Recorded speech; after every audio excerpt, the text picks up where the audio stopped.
Welcome to Dragon's Forge, your single source for budget commander. For our first deck tech, we're going to cover Korvold Fae-Cursed King. Korvold Fae-Cursed King for 2, a black, a red, and a green. You get a legendary creature, Dragon Noble. He has flying. Whenever Korvold Fae-Cursed King enters the battlefield or attacks, you sacrifice another permanent. Whenever you sacrifice a permanent, put a +1/+1 counter on Korvold and draw a card. And then he is 4 power and 4 toughness. So for this type of deck, Korvold very much wants to be an aristocrat type of deck.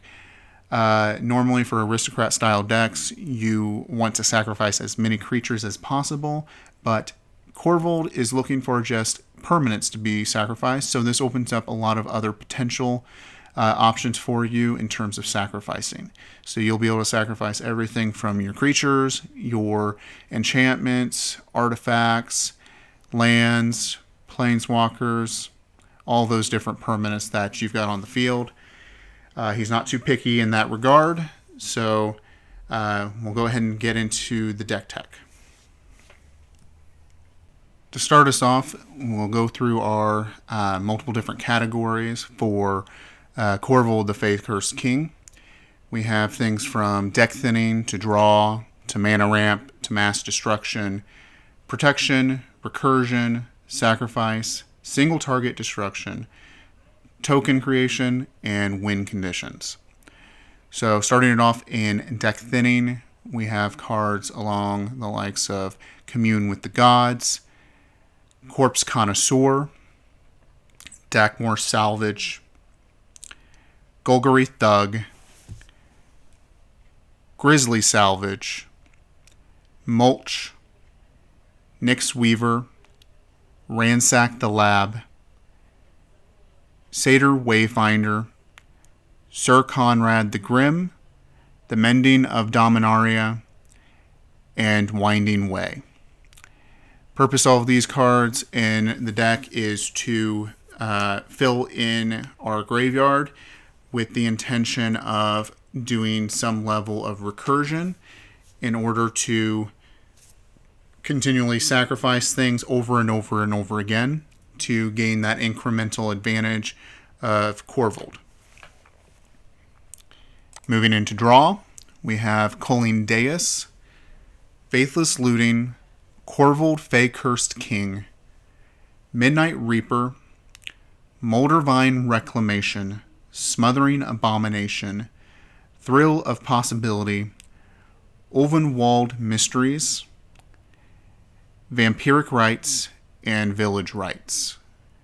The ones in here specifically to make mention of are Moldervine Reclamation and Smothering Abomination. Just like Korvold, they don't really care exactly what kind of creature it is that is dying, just as long as it does end up either in the case of Moldervine Reclamation dying, or in the case of Smothering Abomination being sacrificed. So you can get additional incremental advantage as well with Korvold out on the field. Then we have our mana ramp package. So we have a little bit of a mixture between cards that allow for additional advantage with Korvold, such as Dawn-Treader Elk, Harrow, Orcish Lumberjack, Pitiless Plunderer, Sakura Tribe Elder, and Spring Bloom Druid. And then we have a little bit more of a standard package with Talisman of Resilience, Talisman of Impulse, Rampant Growth, Rakdos Signet, Gruul Signet, and Golgari Signet. The big mention from our mana ramp package is Pitiless Plunderer. It is one of our most expensive cards in the deck. Whenever another creature you control dies, you create a colorless treasure artifact token. You tap it, sacrifice this artifact, and add 1 mana of any color to your mana pool. So this allows for us to get all sorts of advantage out of our creatures being sacrificed. But it's not just our normal creatures, it is also our tokens, which is why it's such an important card for the deck. Then we have our Mass Destruction. We have Deadly Tempest, We have Finality, Gaze of Granite, and Night Incarnate.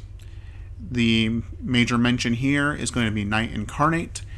When Night Incarnate leaves the battlefield is when he goes off, and specifically the way you can do this easily is with his evoke cost being 3 and a black, which lets you cost him as an alternate cost, and then you have to sacrifice him immediately when he enters the battlefield. So you get that additional advantage out of Korvold. Then we have our protection. So we have Golgari Charm and Rapid Vigor.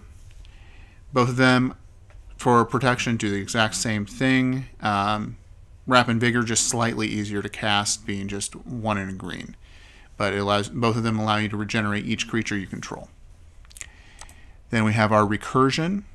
We have Bloodsoaked Champion, Champion of Stray Souls, Command the Dread Horde, Corpse Connoisseur, Dakmor Salvage, Dread Return, Find, Golgari Thug, Haunted Fengraf, Memorial to Folly, Nyx Weaver, Phyrexian Reclamation, Reassembling Skeleton, and the Mending of Dominaria.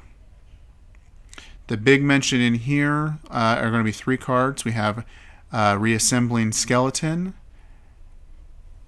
Bloodsoaked Champion, and Champion of Stray Souls. Champion of Stray Souls in particular, I think, is an important mention, being that he allows you to get a huge amount of potential advantage out of Korvold, and as well, he combos very well with some of the other cards that we've already covered a little bit here, such as Sir Conrad. When Sir Conrad's on the field, you're going to sacrifice all those creatures, so he's going to ping for that damage there, and then you're going to pull those things back out with Champion of Stray Souls, which is going to end up pinging again for those. Then we have all of our different things that are tied to sacrifice in terms of sacrificing something.